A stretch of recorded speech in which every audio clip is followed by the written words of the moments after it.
اعوذ باللہ من الشیطان الرجیم بسم اللہ الرحمن الرحیم الحمد للہ رب العالمین الرحمن الرحیم مالک یوم الدین ایاک نعبد و ایاک نستعین اہدنا الصراط المستقیم صراط الذین انعمت علیہم غیر المغضوب علیہم ولا الضالین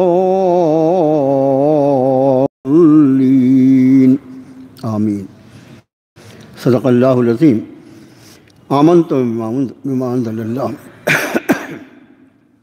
پچھلے ہفتے بھی آپ کے خادم نے قرآن پاک کی سب سے پہلی سورت شریفہ سورۃ الفاتحہ یہ پڑھ کر سنائی تھی آپ کو، اور اللہ نے اپنی توفیق سے کچھ باتیں جو آپ کے سامنے عرض کرنے کی توفیق عطا فرمائی تھیں۔ کیونکہ یہ سورۃ شریفہ قرآن شریف کی وہ سورۃ شریفہ ہے جسے قرآن کی تفسیر کہا جاتا ہے۔ بعض علماء نے اسے قرآن کے رازوں میں سے قرآن کا راز کہا، بعض نے اسے دعا اور بقیہ قرآن کو جواب دعا فرمایا۔ وہی سورۃ شریفہ جس کا نام سورۃ الفاتحہ تو موضوع مشہور ہے، لیکن اسی سورۃ مبارکہ کو ام الکتاب بھی کہا جاتا ہے، ام القرآن بھی کہا جاتا ہے۔ اسی سورۃ شریفہ کا نام وافیہ بھی ہے، کافیہ بھی ہے۔ اسی سورۃ شریفہ کا نام سورۃ الحمد بھی ہے، اس کا نام سورۃ الصلاۃ بھی ہے، اس کا نام سبع مثانی بھی ہے، اور کئی نام۔ اور اس میں جو مضامین رب تعالیٰ نے بیان فرمائے، اس میں ہمارے مفسرین نے اس سورۃ شریفہ کی تفسیر میں سینکڑوں صفحات لکھے ہیں، اس کے بعد بھی کوئی نہیں کہہ سکتا کہ اس سورۃ شریفہ کا کسی نے حق ادا کیا۔ کچھ باتیں جو کہنے سے رہ گئی تھیں اس کو آپ کے سامنے عرض کرنے کے لیے سورۃ شریفہ کو دوبارہ الحمدللہ آپ کے خادم نے پڑھا ہے۔ سب سے پہلے اس کا ترجمہ جیسا ہمارا طریقہ ہے۔ شروع اللہ کے نام سے بہت ہی مہربان اور انتہائی رحم فرمانے والا ہے۔ ساری تعریفیں اللہ کے لیے جو رب ہے سارے جہانوں کا، بہت ہی مہربان، انتہائی رحم فرمانے والا، انصاف کے دل کا مالک۔ ہم آپ کی ہی عبادت کرتے ہیں اور ہم آپ ہی سے مدد چاہتے ہیں۔ ہدایت دیجیے ہمیں صراط مستقیم کی، وہ راستہ جس پر چلنے والوں پر آپ نے انعام فرمائے، نہ کہ وہ راستہ کہ جس پر چلنے والے مغضوب ہوئے، ان پر آپ کا غضب نازل کیا گیا، اور نہ ہی وہ لوگ جو راستے سے بھٹک گئے۔ یہ ایک محتاط ترجمہ ہے اس سورۃ شریفہ کا۔ آپ کے خادم نے پچھلے درس میں ایک بات اور عرض کی تھی کہ اس سورۃ شریفہ کو اردو جاننے والا غور سے دیکھے تو اس کے الفاظ جو اس میں استعمال ہوئے ہیں، اس میں 3 یا 4 لفظ ایسے ہیں جس کے معنی اردو والے نہیں جانتے، اس لیے کہ وہ خالص عربی کے ہیں۔ باقی الفاظ سب ظاہر ہے کہ قرآن عربی میں تو سارے الفاظ عربی کے ہیں، لیکن اس کے بعد بھی چونکہ الحمدللہ اللہ نے ہماری مادری زبان اردو رکھی ہے، اس لیے اس سورۃ شریفہ کے 4 الفاظ چھوڑ کر باقی سارے الفاظ ہم اپنے روزمرہ کی گفتگو میں استعمال کرتے ہیں، اور ہم کو یہ احساس بھی نہیں ہوتا کہ ہم قرآن شریف کے الفاظ استعمال کر رہے ہیں۔ یہ اس لیے میں عرض کر رہا ہوں کہ اردو داں طبقے کے لیے قرآن شریف کا ترجمہ، اس کو سیکھنا وہ بہت آسان ہے، دوسری زبانوں کے جاننے والوں کے مقابلے میں۔ اب ہم اس نعمت کی اللہ کی کیا قدر کرتے ہیں یہ ہم پر ہے۔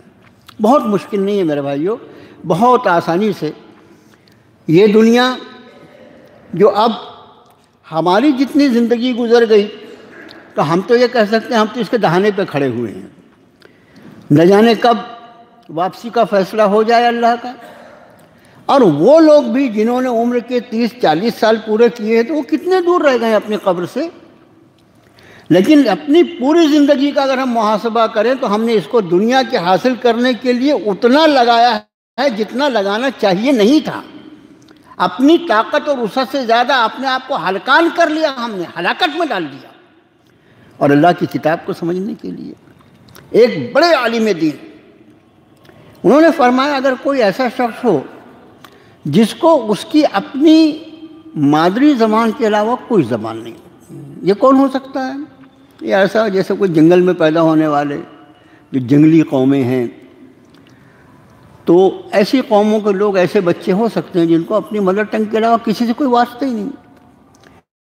لیکن وہ اللہ کے بندے عارف باللہ فرماتے ہیں کہ اگر کوئی شخص اپنی مادری زبان کے علاوہ کوئی اور ایک زبان جانتا ہے تو پھر اس پر قرآن کا ترجمہ سیکھنا فرض قرار دیا جائے، اس لیے کہ جب ایک اور زبان تو سیکھ سکتا ہے تو وہ زبان کیوں نہیں سیکھ سکتا جو تیرے جنت کی زبان ہے، جو تیرے نبی کی زبان ہے، جو اللہ کے کلام کی زبان ہے۔ اور بات بالکل بربنا انصاف ہے، کوئی اس کو انصاف کے خلاف نہیں کہہ سکتا۔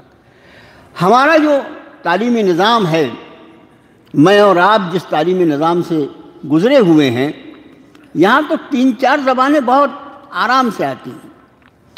بھئی اردو اس لیے کہ ہماری مادری زبان ہے، اور انگریزی اس لیے کہ یہ رابطے کی زبان ہے دنیا کی، اور اس کے علاوہ ہندی، مراٹھی، اور پھر کوئی اور آگے بڑھنا چاہے تو اس کے لیے فارسی وغیرہ بھی ایک زبان ہوتی ہے جس میں وہ پوسٹ گریجویٹ کرنا ہے، فلاں کرنا ہے، ڈھکاں کرنا ہے۔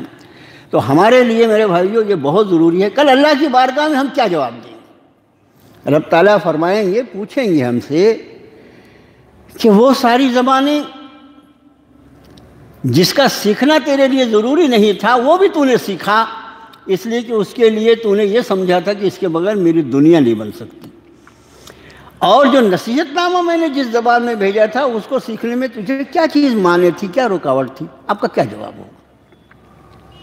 تو میرا معروضہ یہ ہے بہت ادب سے 1 گھنٹہ روز اگر آدمی روز نکالنے کے لیے تیار ہو جائے نا تو انشاءاللہ سال 1.5 سال میں قرآن شریف۔ اچھا ابھی آپ کے اس شہر میں ایسے سینکڑوں مرد اور ہزاروں بیٹیاں اور بہویں اور خواتین ہیں جو بلا تکلف قرآن شریف کا ترجمہ کر سکتی ہیں، اور ان کے ترجمے کو اگر ہم پردے کی اور سے سنیں تو ہم کو ایسا یقین نہیں آئے گا کہ یہ بچی جو ہے یہ معرّخ قرآن سے بغیر ترجمے کے قرآن سے ترجمہ کر رہی ہے۔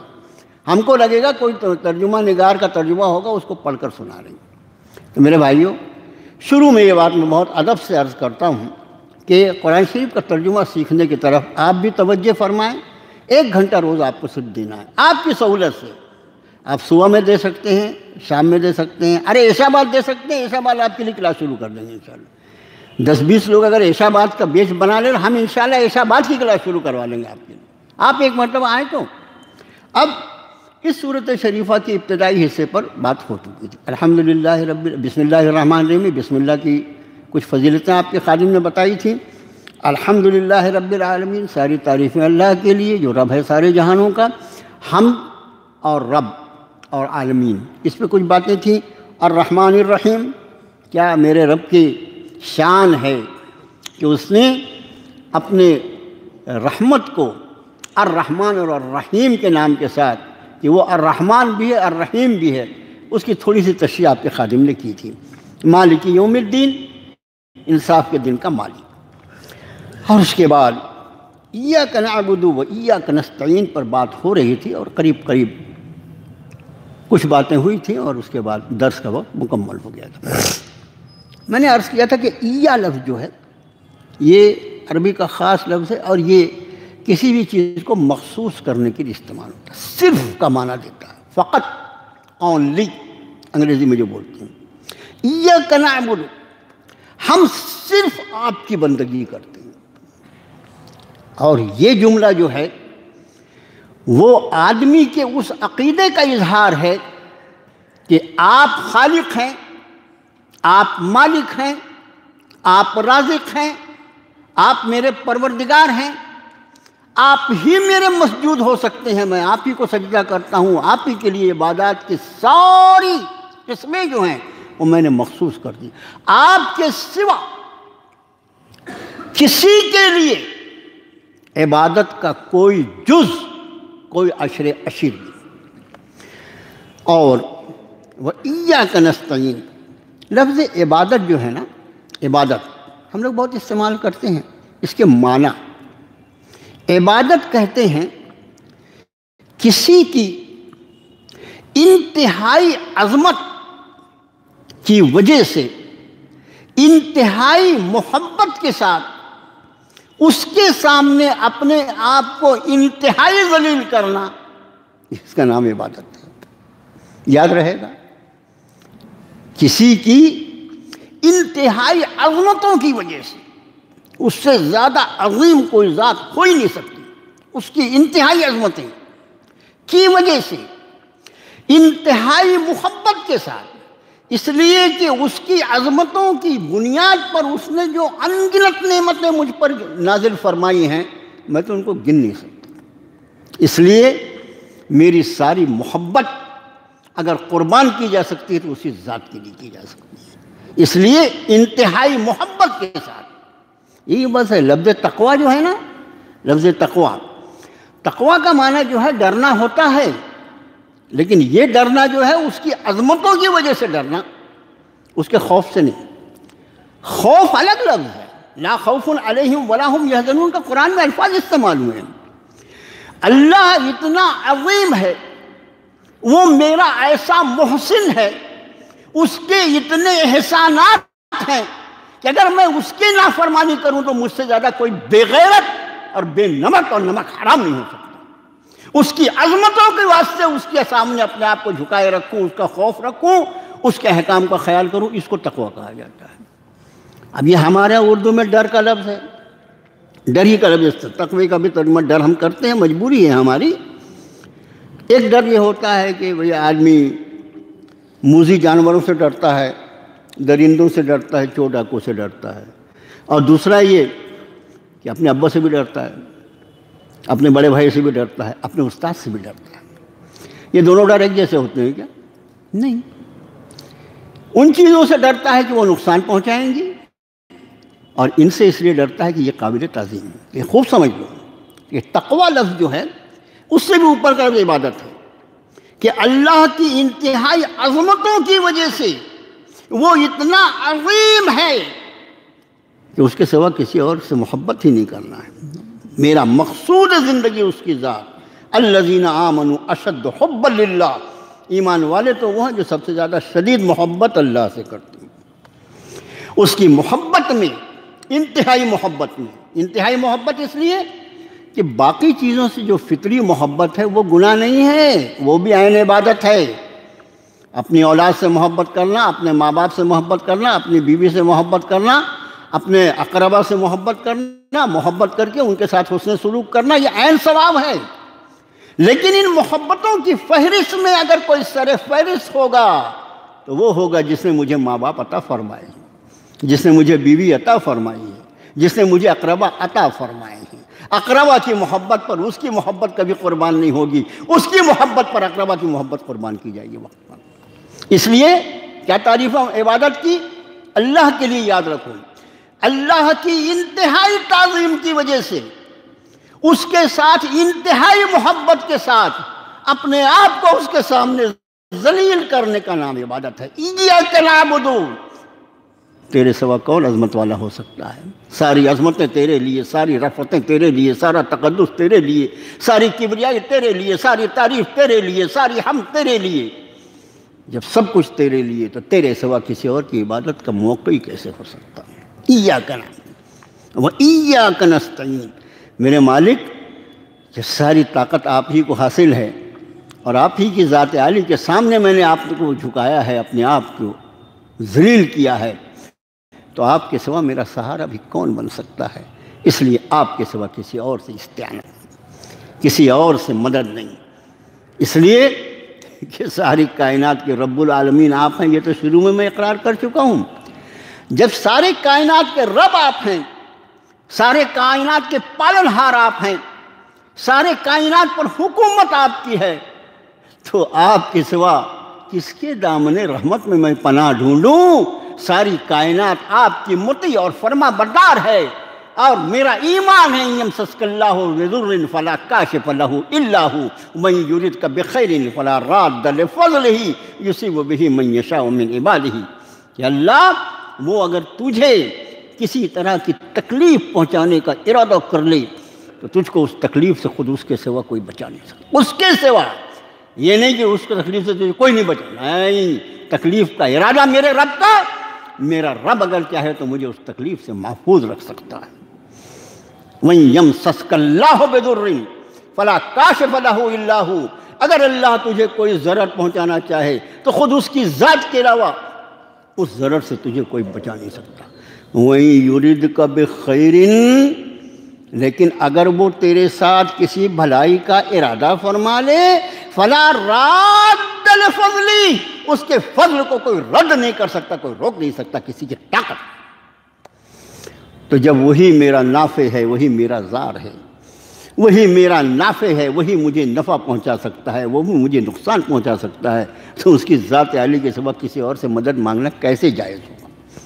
اس لیے بندہ اقرار کرتا ہے ایاک نعبد و ایاک نستعین، صرف ہم آپ کی عبادت کرتے ہیں اور صرف آپ سے ہی مدد چاہتے ہیں۔ اس باب میں ایک حدیث شریف آپ سماعت فرما لیجئے، وہ اس عنوان کو انشاءاللہ مکمل کرے گی۔ رب، آپ کے سوا کسی کی مدد نہیں، آپ کے سوا کسی کی عبادت نہیں۔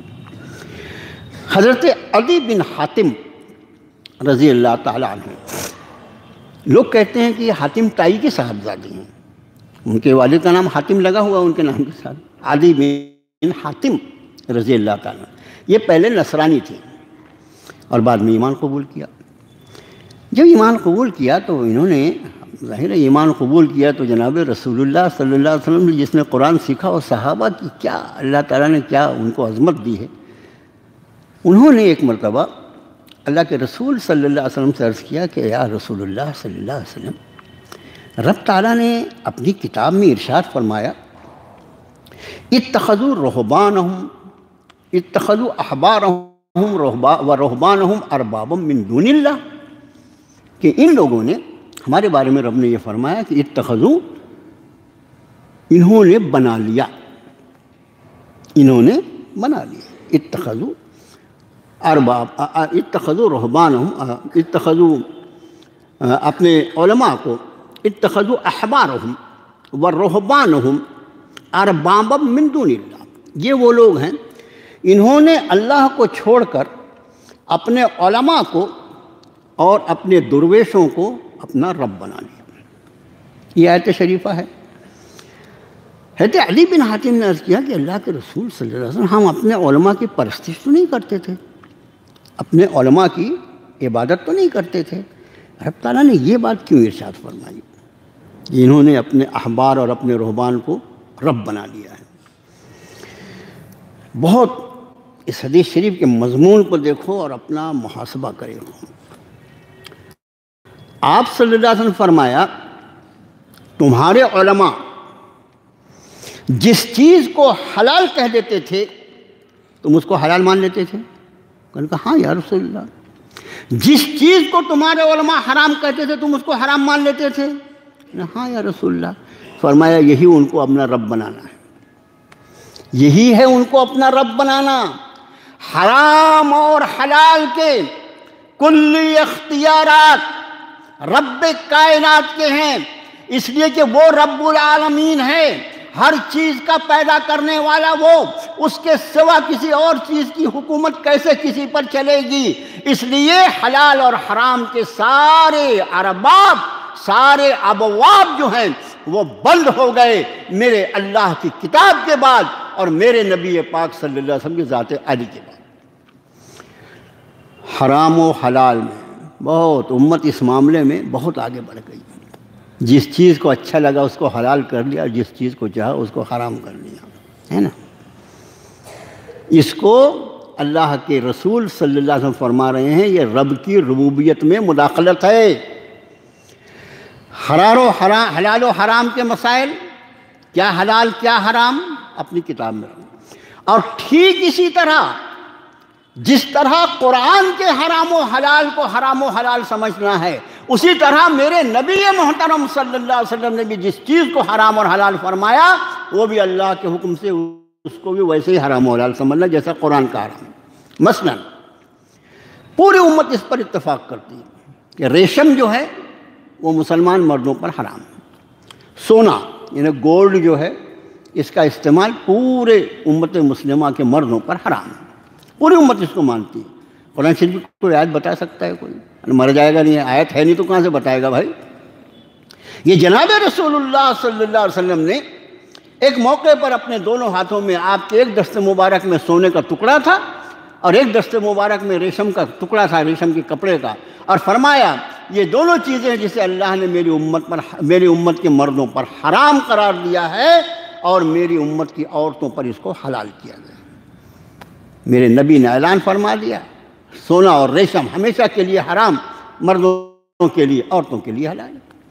تو یہ یاد رکھو کہ یہ ایاک نعبد و ایاک نستعین، ہم صرف آپ کی بندگی کرتے ہیں. آپ کی بندگی میں جہاں عبادات کی ساری قسمیں ہیں وہیں پر حلال و حرام بھی شامل ہے. حلال و حرام کے سارے اختیارات میرے اللہ کو حاصل ہیں. اس نے جس چیز کو حلال کہا وہ حلال ہے، جس کو حرام کہا حرام. یا تو اس نے براہ راست ارشاد فرمایا اپنی کتاب میں، یا اپنے نبی کے ذریعے اعلان فرمایا. اس پر بس اتنی بات میں آپ کے سامنے عرض کروں گا کہ ذرا اپنا محاسبہ تو کرو کہ حلال و حرام میں ہم کہاں کھڑے ہیں، ہم کہاں کھڑے ہیں، اس کا اتنا محاسبہ کرو. وَمَا اهْدِنَا الصِّرَاطَ الْمُسْتَقِيمَ. نہیں تو آج بھی پھر آیت سورت ادھوری رہے تو آپ بولے اس کا درس تو ہو گیا، ایک ہی سورت پہ 3 ہفتہ بولتی ہے. اهْدِنَا الصِّرَاطَ الْمُسْتَقِيمَ. ہدایت دے نہ ہمیں ہدایت دے، ہماری رہنمائی فرما صراط مستقیم، سیدھے راستے پر. یہاں پر یہ لفظ ہدایت جو ہے نا اس کے درجات ہیں. میں آج کوشش کروں گا اللہ کی توفیق کے ساتھ، وما توفیقی الا باللہ، کیا ہو سکتا ہے کہ یہ ہدایت کے درجات ہمارے، اس لیے کہ قرآن شریف میں ہمارے بہت سے ساتھی یہ وہ قرآن شریف کو ترجمے سے پڑھتے ہیں. تو ابھی جو اگلی صورت شروع ہوگی سورۃ البقرہ کا بالکل پہلا ابتدائی حصہ ھدی للمتقین، یہ ہدایت ہے پرہیزگاروں کے لیے. پھر یہی سورۃ البقرہ چلتی رہے گی دوسرے پارے میں جہاں رمضان کے مسائل آئیں گے وہاں ارشاد فرمایا ھدی للناس وبینات من الہدی والفرقان، یہ سارے انسانوں کے لیے ہدایت ہے. یا اللہ، اب یہ پڑھنے والے کو ایسا لگتا ہے کہ ایک جگہ قرآن ھدی للمتقین فرماتا ہے، یہ پرہیزگاروں کے لیے ہدایت ہے، دوسری جگہ قرآن ھدی للناس فرماتا ہے، سارے انسانوں کے لیے ہدایت ہے. ابھی بیچارے نے پڑھا اس میں قرآن شریف فرما رہا ہے، میں نہیں سمجھ سک رہا ہوں، لیکن وہ شیطان مردود جو اس کو قرآن شریف سے ہٹانا چاہتا ہے، تجھ کو تو قرآن پڑھ کے ہدایت ڈھونڈ رہا ہے، دیکھ اس میں الگ ایک ہی مضمون کے 2 الگ الگ آیتیں ہیں، کیا مطلب ہوتا ہے اس کا؟ قرآن کہتا ہے لوگوں کے لیے، سارے انسانوں کے لیے ہدایت ہے، کہیں کہتا ہے خالی پرہیزگاروں کے لیے ہدایت ہے. اس سے ہدایت پا لے گا. ہمارے مولانا کی کتاب پڑھ، اس سے ہدایت مل جائے گی معاذ اللہ. اور دوسرے جو فتنے پرداز ہیں وہ اپنے اپنے فتنے. تو آج میری کوشش یہ ہوگی انشاءاللہ کہ ہدایت کے درجات آپ سمجھ لیں. انشاءاللہ اگر یہ مضمون محفوظ رہ گیا ہمارے ذہن میں تو قیامت تک انشاءاللہ ہم کبھی بھی اس معاملے میں کنفیوز نہیں ہوں گے کہ ہدایت کیسے، ھدی للمتقین اور ھدی للناس کا کیا فرق ہے. دیکھو ہدایت کا مطلب ہوتا ہے رہنمائی کرنا، ہدایت کا مطلب ہوتا ہے رہنمائی کرنا. یہ پوری کائنات جو ہے نا جس کو خالق کائنات نے تخلیق فرمائی ہے، یہ اس وقت کوئی فلسفہ نہیں تھا، کوئی فلاسفر نہیں تھا، کوئی سائنسداں نہیں تھا، اور کوئی خلائی اسٹیشن نہیں تھا، کچھ نہیں تھا. 1400 نے 1500 سال پہلے رب کائنات نے اپنے نبی پاک صلی اللہ علیہ وسلم کے قلب پر جو اس کتاب کو نازل فرمایا، اس میں ایک آیت شریفہ ہے وَإِن مِّن شَيْءٍ إِلَّا يُسَبِّحُ بِحَمْدِهِ وَلَا تَفْقَهُونَ تَسْبِيحَهُمْ وَإِن مِّن شَيْءٍ إِلَّا يُسَبِّحُ بِحَمْدِهِ وَلَٰكِن لَّا تَفْقَهُونَ تَسْبِيحَهُمْ۔ کوئی ایک چیز ایسی نہیں ہے، کوئی ایک چیز ایسی نہیں ہے جو اللہ کی تسبیح نہ بیان فرماتی ہو اس کی حمد کے ساتھ۔ بالکل نیا مضمون، کوئی ایک چیز ایسی نہیں ہے، یعنی ساری کائنات کا ذرہ ذرہ، وہ چاہے زمین میں ہو، آسمان میں ہو، آسمانوں کے اوپر ہو، آسمان کے نیچے ہو، زمین کے اندر ہو، کوئی ایک چیز ایسی نہیں الا یسبح بحمدہ، مگر وہ اللہ کی تسبیح بیان کرتی ہے اس کی حمد کے ساتھ۔ وَلَٰكِن لَّا تَفْقَهُونَ تَسْبِيحَهُمْ، ہاں مگر تم ان کی تسبیحات کو سمجھ نہیں سکتے۔ یعنی یہ طے ہو گیا کہ ساری مخلوق، ہمارے پاس مخلوقات کی کیا تقسیم ہے، ہم اس کو جو تقسیم کرتے ہیں وہ تھوڑا 1 منٹ کے لیے اس کو سمجھ لیجیے۔ ہمارے ہاں جمادات ہیں، یہ پتھر پہاڑ یہ جمادات ہیں، پھر نباتات، پیڑ پودے یہ سب نباتات، پھر حیوانات، اس میں حیوان ناطق اور حیوان غیر ناطق، بولنے والا نہیں بولنے والا، تو حیوان ناطق میں انسان، حیوان غیر ناطق میں یہ بیچاری گائے بکری مرغا مرغی جس کی بریانی کھاتے ہیں ہم، یہ سب حیوان غیر ناطق، بولنے والا نہیں، وہ بھی حیوان جو لفظ ہے نا اس کو سمجھ لیجیے۔ ہم کو کوئی بولے تو حیوان ہے، اس پہ ایک لطیفے جیسی بات، ایک بچہ آیا اور اس نے بولا، اس کے دادا نے بولا ارے وارے میرے شیر، وارے میرے شیر، تو بچہ بڑا خوش ہو گیا، ہیں دادا میں شیر ہوں نا؟ ہاں بیٹا تو میرا شیر ہے رے۔ ہاں پپا دادا یہی تو وجہ ہے کہ ہماری میم بھی نا اسکول میں مجھے یہی بولتے تو کسی جانور کی اولاد دکھتا ہے، نہیں کیا ہم کو کوئی شیر بولے ہم بڑے خوش، ارے وارے میرے شیر، لیکن کوئی ہم کو بولے جانور، تو یہ حیوان لفظ جو ہے نا یہ حیات سے بنا ہے۔ کچھ الفاظ یہ اگر آپ کو قرآن شریف کی عربی آ جائے گی تو یہ سب چیزیں آپ کو سمجھ میں آ جائیں گی، بہت بڑا تیر نہیں مارنا پڑتا۔ حیوان جو لفظ ہے قرآن شریف میں استعمال ہوا، اس کا حیات سے، تو یہ چیزیں یعنی یہ جانور اور انسان چونکہ اس میں ایک حیات ہے ہم دیکھتے ہیں اس لیے۔ اب رب تعالیٰ نے فرمایا کہ کوئی چیز، کوئی جمادات، کوئی ریت کا ذرہ، کوئی مٹی کا کوئی ذرہ، کوئی پہاڑ، کوئی درخت، کوئی جانور اور کوئی مخلوق ایسی نہیں ہے جو اللہ کی تسبیح اس کی حمد کے ساتھ نہ بیان کرے۔ وَلَٰكِن لَّا تَفْقَهُونَ تَسْبِيحَهُمْ، مگر تم اس کی تسبیحات کو سمجھ نہیں سکتے، اس لیے کہ اللہ نے تم کو اس کی فہم نہیں دیا۔ سورہ نور کی آیت دیکھیے، فرمایا أَلَمْ تَرَ أَنَّ اللَّهَ يُسَبِّحُ أَلَمْ تَرَ أَنَّ اللَّهَ يُسَبِّحُ لَهُ مَا فِي السَّمَاوَاتِ وَالْأَرْضِ وَالطَّيْرِ صَافَّاتٍ، تم دیکھتے نہیں آسمان و زمین میں جتنی چیزیں ہیں وہ سب کی سب اللہ کی تسبیح اور حمد بیان کر رہی ہیں۔ وَالطَّيْرُ صَافَّاتٍ، والطَّيْر میں نے اس کے پہلے طیرے پڑھا، وَالطَّيْرُ صَافَّاتٍ، اور وہ سارے پرندے جو اپنے پروں کو پھیلائے ہوئے فضائے آسمانی میں تیر رہے ہیں، یہ سارے پرندے، یہ ساری کی ساری مخلوق جو ہے وہ اللہ کی تسبیح بیان کر رہی ہیں۔ اور آگے کا مضمون آدمی ہل جائے، کل قد علم صلاتہ و تسبیحہ، ہر مخلوق اپنی صلات بھی جانتی ہے، اپنی تسبیح بھی جانتی ہے۔ کل قد علم صلاتہ و تسبیحہ، ہر مخلوق کو، ہر پرندے کو، ہر چرندے کو، ہر درندے کو، ہر پتے کو، ہر پھول اور کلی کو، ہر ذرے کو، پانی کے ہر قطرے کو، مچھلیوں کے ایک ایک مچھلی کو اور اس کے بچے کو، ساری کائنات کو اللہ نے اس کی صلات بھی سکھا دی ہے، اس کی تسبیح بھی سکھا دی ہے۔ کل علم صلاتہ و تسبیحہ، سب کو اپنی نماز بھی معلوم ہے اور اپنی تسبیح بھی معلوم ہے۔ یہ ہے پوری کائنات کا حال۔ اس کا مطلب یہ کہ سب اپنی اپنی نماز میں، اگر کوئی بے نمازی ہو تو یہ مردود مسلمانی بے نمازی، کتنے افسوس کی بات ہے، کتنی لعنت کرتے ہوں گے۔ اس صلاۃ کا ترجمہ پھر علماء نے دعا کیا۔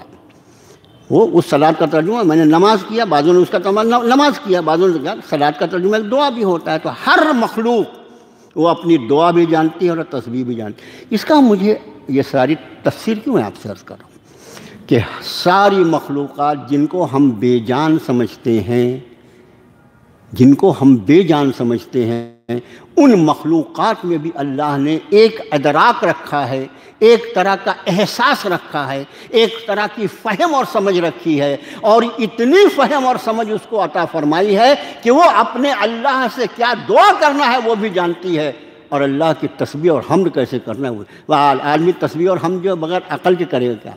اس کا معنی اس کو ساری مخلوقات کو اللہ نے صاحب فہم بنایا ہے۔ اسی وجہ سے اب آئیں سورہ طٰہٰ کی اس آیت شریفہ کی طرف، جس میں رب نے ارشاد فرمایا کہ اعطیٰ کل شیء خلقہ ثم ہدیٰ، اعطیٰ کل شیء خلقہ ثم ہدیٰ، ہر چیز کو اس کی صورت عطا فرما دی، اس کی شکل عطا فرما دی، اور پھر اس کی رہنمائی فرما دی۔ یہ ہدایت ثم ہدیٰ ہر چیز کے لیے فرمایا، مطلب ہدایت کا یہ درجہ جو ہے یہ ساری مخلوقات کو حاصل ہے۔ ہدایت کا کون سا درجہ؟ ہدایت کا یہ درجہ کہ وہ اپنے پیدا کرنے والے کو جانتے ہیں، نمبر ایک۔ نمبر دو، وہ اپنی دعاؤں کو جانتے ہیں۔ نمبر تین، وہ مسلسل اللہ کی تسبیح اور اس کی حمد میں لگے ہوئے ہیں۔ ہدایت کا یہ درجہ جو ہے ساری مخلوقات کے لیے اللہ نے عام فرما دیا ہے، ہدایت کا پہلا درجہ ہے۔ اب دوسرا درجہ ہے ہدایت کا۔ دوسرا درجہ جو ہدایت کا ہے یہ وہ ہے جو اللہ نے جن چیزوں کو جس مقصد کے لیے پیدا فرمایا اس پر اس کو الہام کر دیا۔ ابھی میں نے پچھلے بدھ میں بات عرض کی تھی اپنے ساتھیوں سے، ہمارے ہاں نماز کا ایک ٹائم ٹیبل بنا ہوا ہے 360 دن کا، یعنی 1 جنوری سے 31 دسمبر تک تاریخ کے حساب سے۔ 1 جنوری کو سورج کب نکلے گا، کب طلوع آفتاب ہوگا، یعنی کب سحر کا وقت ہوگا، کب طلوع آفتاب ہوگا، کب زوال ہوگا، کب ظہر شروع ہوگا، کب عصر، کب مغرب، کب عشاء۔ یا اللہ، 365 دن کا کیسے آپ نے کیلکولیٹ کر لیا؟ اس کی وجہ وہ ہدایت ہے جو اللہ نے اس سورج کو دے رکھی ہے کہ 1 جنوری کو تجھ کو اس شہر ناگپور میں اتنے بج کر اتنے بجے نکلنا ہے اور اتنے بج کر اتنے بجے غروب ہونا ہے۔ جس دن سے میرے اللہ نے اس سورج کو بنایا ہے اس دن سے سورج اس کی فرما برداری کر رہا ہے، اور جس دن یہ سورج معدوم کر دیا جائے گا اس دن تک یہ فرما برداری کرتا رہے گا۔ یہ ہے اللہ کی ہدایت کا دوسرا درجہ، جس کو سورہ طٰہٰ میں فرمایا کہ خلق کل شیء، ہر چیز، آتا کل شیء خلقہ، ہر چیز کو اس کی تخلیق فرمائی، اس کی صورت بنا دی، اور پھر ثم ہدیٰ، اور اس کی رہنمائی فرما دی۔ جس چیز کو جس مقصد کے لیے پیدا کیا اس مقصد کو وہ کیسے پورا کرے گا اللہ نے اس کو تعلیم فرما دی، اور پھر وہ اللہ کے احکام کی پابندی کر رہا ہے۔ یہی وجہ ہے کہ یہ کائنات کا نظام چل رہا ہے، اگر اس میں کوئی کبھی گڑبڑ ہو جائے تو خدا جانے کیا ہو جائے۔ آپ دیکھیں یہ اللہ کی عطائیں ہیں۔ یہ قرآن شریف آدمی پڑھے، ہدایت کا پہلا درجہ ساری مخلوقات کے لیے، ہدایت کا پہلا درجہ ساری مخلوقات کے لیے، جس کی وجہ سے وہ اللہ کو پہچانتی ہیں، اپنے خالق کو پہچانتی ہیں، اس کی تسبیح بیان کرتی ہیں، اس کی حمد بیان کرتی ہیں، اس سے دعائیں کرتی ہیں۔ ہدایت کا دوسرا درجہ جن چیزوں کو جن مقصد کے لیے پیدا فرمایا اس کو اس میں ریگولیٹ کر دیا، اور وہ اللہ کے حکم کے مطابق اس کے مطابق عمل پیرا ہے۔ یہی وجہ ہے کہ پورا نظام کائنات چل رہا ہے۔ اب ہدایت کا تیسرا درجہ جو ہے یہ ان مخلوقات کے لیے ہے جو ذوی العقول کہلاتی ہیں۔ یہ جو 2 مخلوق ہیں نا، انسان و جنات، ان کے سوا ساری مخلوقات جو ہیں وہ مخلوقات غیر ذوی العقول کہلاتی ہیں۔ اس کو عقل نہیں ہے۔ عقل کس کو دیا اللہ نے؟ انسان و جنات کو۔ تو یہ ذوی العقول مخلوق جو ہے ہدایت کا تیسرا درجہ جو ہے وہ ان کے لیے ہے، اور یہ ہدایت آتی ہے اللہ کی کتاب کے ذریعے اور حضرات انبیاء علی نبینا علیہ الصلوۃ والسلام کے ذریعے۔ یہ ہدایت کو اللہ کے لیے اس مضمون کو محفوظ رکھنے کی کوشش کریں۔ بہت ساری چیزیں، اس کو اٹھا دو ادھر کر دو، بچوں کیا کر رہا ہے وہ، کس کا بچہ ہے وہ، لے جاؤ اس کو ادھر۔ تو یہ ہدایت کا تیسرا درجہ جو ہے یہ اللہ کی کتاب کے ذریعے اور حضرات انبیاء کے ذریعے۔ یہ ہدایت جو ہے یہ مرہون منت ہے کتاب اللہ کی اور حضرات انبیاء علی نبینا علیہ الصلوۃ والسلام کی ذات کی۔ اور یہ ہدایت کا معنی جو ہوتا ہے وہ کیا ہوتا ہے؟ اس ہدایت کو اللہ نے عوام کے لیے، سارے جناتوں اور سارے انسانوں کو اس کے عام فہم قرار دیا ہے، عام ہر آدمی سمجھ سکتا ہے اسے۔ کیا قرآن نے فرمایا؟ انسان کی ہم نے تخلیق فرمائی۔ اب جنات کو چھوڑ دیجیے، جنات سے زیادہ بحث نہیں کرنا، اس لیے کہ وہ جنات بھی سن رہے ہوں گے، ایک آدھ کھڑا ہو گیا اپنی صورت میں تو زبردستی مجھے بھی پریشانی، آپ کی درس ہی ختم ہو جائے گا۔ جنات کو چھوڑ دیجیے اور ہماری اپنی بات کریں۔ یہ اللہ عز و جل نے جو ہدایت نازل فرمائی حضرات انبیاء اور اپنی کتاب کے ذریعے، اس ہدایت کی حقیقت کو قرآن بیان فرماتا ہے۔ فرمایا اما ہدیناہ السبیل انا ہدیناہ السبیل اما شاکرا و اما کفورا۔ ہم نے راستہ دونوں پر کھول دیا، دونوں پر راستہ کھول دیا، چاہے وہ شکر کرے چاہے نہ شکری کرے۔ اس کا معنی یہ کہ بالکل واضح تھا، یہ ایک پوائنٹ ہے اور یہاں سے یہ راستہ اللہ کی شکر گزاری کی طرف جاتا ہے، یہ ناشکری کی طرف جاتا ہے، جو چاہے وہ استعمال کرے۔ اور چونکہ اس کو اس کا فیصلہ کرنا تھا، اس لیے اس فیصلے کی وجہ سے رب تعالیٰ نے اس کو فَأَلْهَمَهَا فُجُورَهَا وَتَقْوَاهَا قَدْ أَفْلَحَ مَنْ زَكَّاهَا وَقَدْ خَابَ مَنْ دَسَّاهَا۔ ہم نے اس کے فجور کو، اس کی نافرمانیوں کو اور فرما برداری کو واضح طور پر بتا دیا تھا کہ یہ نافرمانی ہے، اس کی انتہا جہنم ہے، یہ فرما برداری ہے، اس کی انتہا جنت ہے، واضح طور پر بتا دیا۔ اور اس کے بعد اس کو اختیار دے دیا، تو اپنے اختیار سے جو راستہ چاہے، منزل میں نے بتا دی ہے، اس منزل تک پہنچنے کی تو جو راستہ۔ یہ ہدایت جو ہے یہ عام ہے انسانوں کے لیے، اور یہ اتنی آسان، اتنی عام فہم ہے کہ کوئی چیز اس میں ایسی نہیں جس میں آدمی کنفیوز ہو جائے۔ حضرات انبیاء کے ذمے جو ہدایت ہے وہ اس ہدایت کے راستے کو انسانیت کے سامنے کھول دینا۔ اور اس کے بعد اب چوتھی ہدایت کا درجہ ہوتا ہے، وہ ہے ایک مومن کو، ایک شخص نے ہدایت کا راستہ اختیار کر لیا۔ آپ یہاں پر نماز مغرب پڑھنے آئے، الحمدللہ نماز مغرب پڑھنے آئے، تو ظاہر ہے آپ سے کوئی پوچھے آپ کیسے نماز کی نہیں آئی، بہت سے لوگ تو نہیں آئے، تو آپ کیا کہتے ہیں؟ اللہ کی توفیق سے آئے۔ اللہ کی یہ توفیق الہی جو ہے یہ ہدایت کا چوتھا درجہ ہے۔ یہ توفیق جو ہے یہ اہل ایمان اور اہل تقوی کے لیے مخصوص ہوا کرتی ہے۔ جس کا جتنا تقوی زیادہ ہوتا ہے اس کو اتنی زیادہ توفیق الہی حاصل ہوتی ہے۔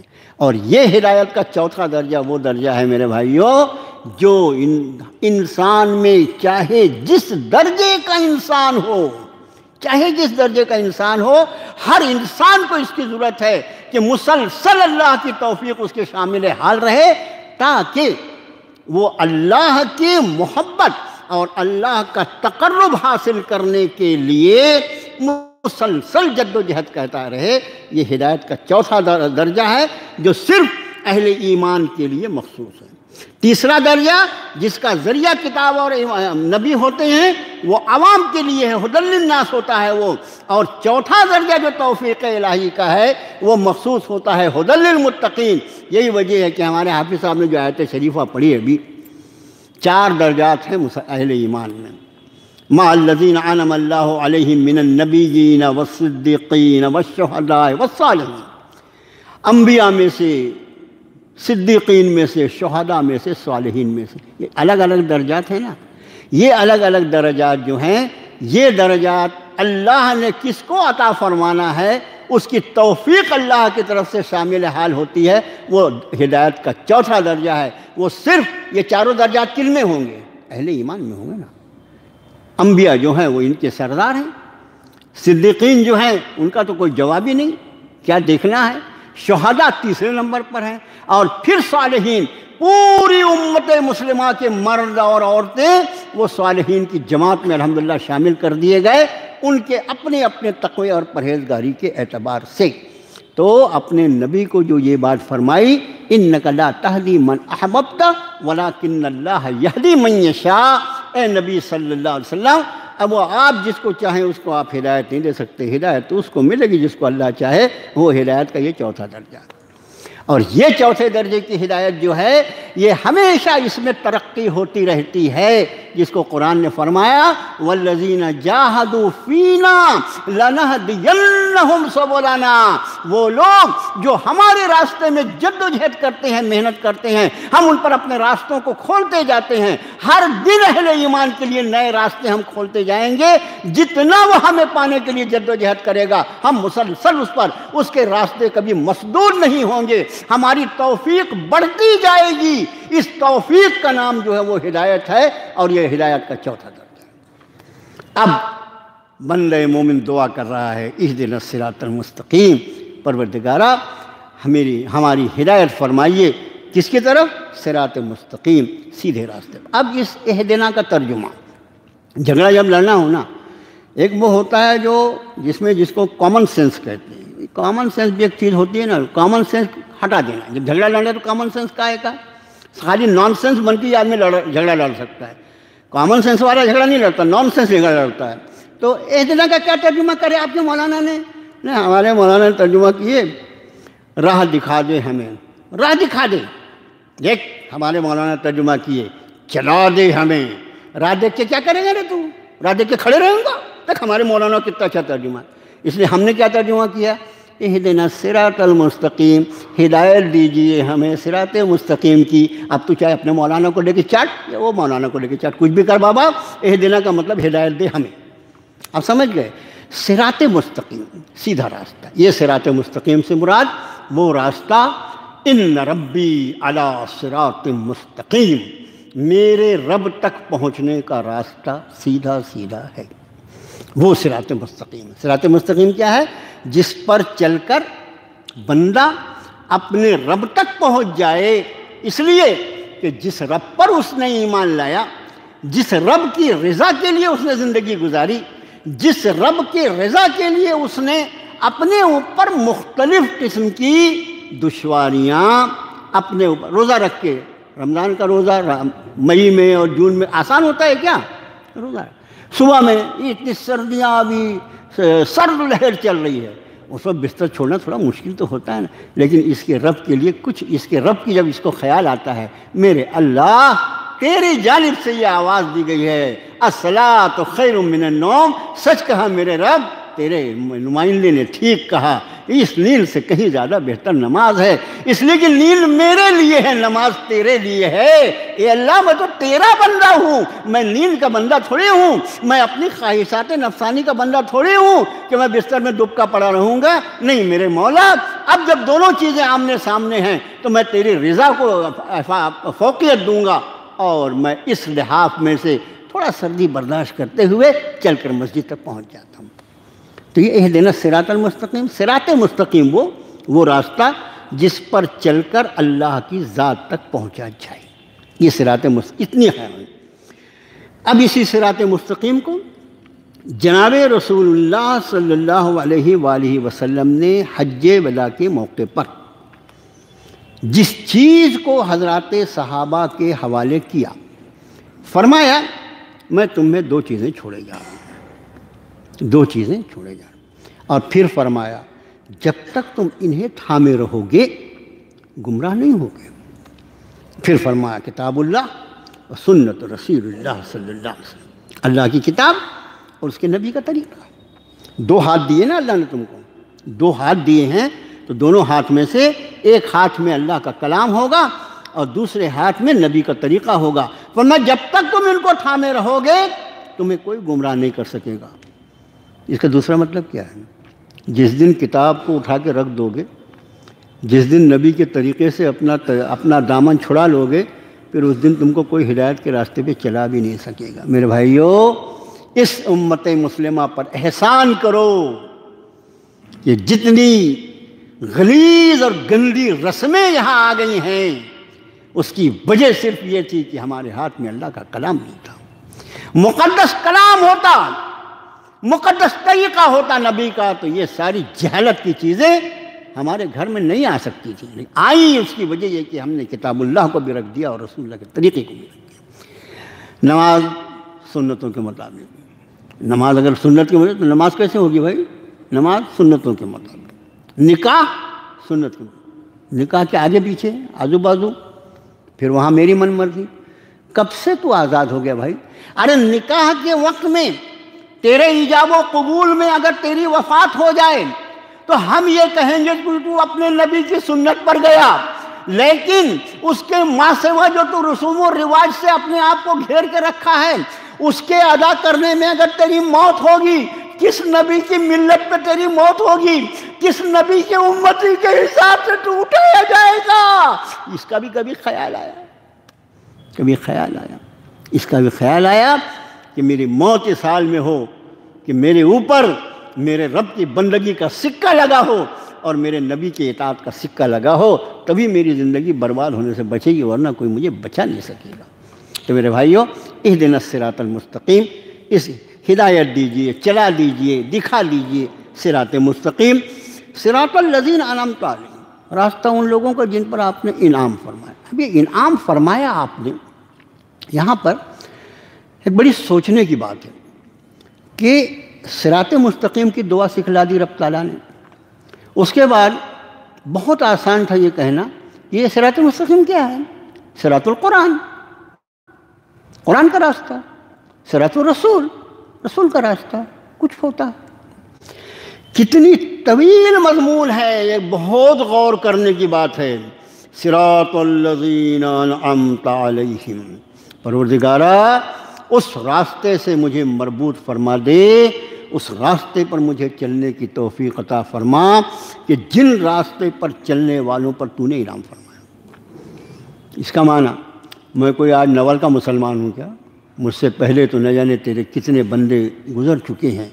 یہ گزری ہوئی انسانیت میں سے جن بندوں کو تو نے اپنے انعامات کے لیے قبول فرما لیا، ان کا راستہ، اور ان کا راستہ جو ہے، ان کا راستے کی وجہ سے ہی وہ جو آیت شریفہ میں نے اس کے پہلے آپ پڑھ کے سنائی نا، کہ وہ انبیاء ہوں، صدیق ہوں، یا شہداء ہوں، یا صالحین ہوں، بس یہ چار گروپ ہیں، ان کا راستہ۔ اس آیت شریفہ کے ذیل میں ایک مفسر نے بڑا عجیب نقطہ بیان کیا کہ صراط مستقیم کے بعد صراط القرآن یا صراط الرسول کے بدلے اتنا طویل جملہ جو رب تعالیٰ نے نازل فرمایا، اس کی وجہ یہ ہے کہ ہدایت جو ہے، ہدایت وہ دو چیزوں کے ساتھ ہمیشہ مربوط رہے گی، صرف نہ ہی وہ میرے کتاب کے ساتھ رہے گی اور نہ میرے رسول کے ساتھ رہے گی۔ یہ ذرا غور سے سنیا، بیچ میں کوئی مت چلے آنے بولے مولانا ایسا بول دیے۔ نہ صرف کتاب کے ذریعے ہدایت رہے گی اور نہ صرف رسول کے ذریعے رہے گی، بلکہ کتاب تو ہمیشہ رہنے والی ہے۔ اگر کتاب کافی ہوتی تو رسولوں کو نہ بھیجا جاتا، لیکن ہم نے رسول بھیجا، مگر رسول بھی جو بھیجے وہ انسان تھے، ان کی بھی ایک عمریں ہوا کرتی ہیں۔ ہمارے آخری نبی کو بھی ہم نے ان کی عمر مبارک کی تکمیل کے بعد اپنے پاس واپس بلا لینا ہے۔ پھر میرے اسی نبی کے طریقے پر چلنے والی ایک جماعت ہوگی، اہل ایمان کی ایک جماعت ایسی ہوگی جن کو رجال اللہ کہا جائے گا۔ کیا کہا جائے گا؟ رجال اللہ، اللہ والے، رجال اللہ، اللہ والے، کتاب اللہ، اللہ کی کتاب، رجال اللہ، وہ جنہوں نے جناب محمد الرسول اللہ صلی اللہ علیہ وآلہ وسلم کے مقدس طریقوں کو زندہ رکھنا ہے۔ اور یہ رجال اللہ جو رہیں گے، اللہ والے، ان کا سلسلہ قیامت تک ہم جاری رکھیں گے، قیامت تک رہیں گے۔ اب تم کو جب ہدایت، جو اہدنا الصراط المستقیم یہ تو دعا کر رہا ہے بندے، تو ہمیشہ یاد رکھنا یہ میری ہدایت دو چیزوں سے مربوط ہے، ایک میری کتاب اور ایک میری کتاب پر عمل پیرا ہونے والے لوگ۔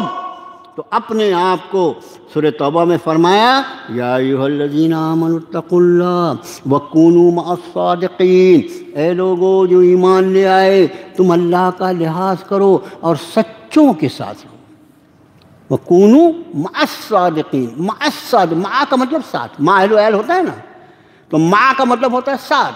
کونوا مع الصادقین، سچوں کے ساتھ۔ یہ سچے لوگ جو ہیں یہ وہ ہیں کہ الذین انعمت علیہم، جن پر اللہ آپ انعام فرمائے ہوئے ہیں، آپ کے وہ نیک بندے جو آپ کی کتاب کی امانت کو اپنے سینوں میں سنبھال کر آپ کے نبی محترم صلی اللہ علیہ وآلہ وسلم کے مقدس طریقوں کے مطابق زندگی گزار رہے ہیں، یہ رجال اللہ کہلاتے ہیں، یہ رجال اللہ کہلاتے ہیں۔ اب اس میں سب سے اوپر کا مقام جو ہے وہ حضرات صحابہ کرام کا، ان کے جیسا کوئی نہیں، کیونکہ ہم نے دین سیکھا، قیامت تک کے لوگ جو دین سیکھیں گے اس کا واسطہ ہے حضرات صحابہ کرام کا، رجال اللہ۔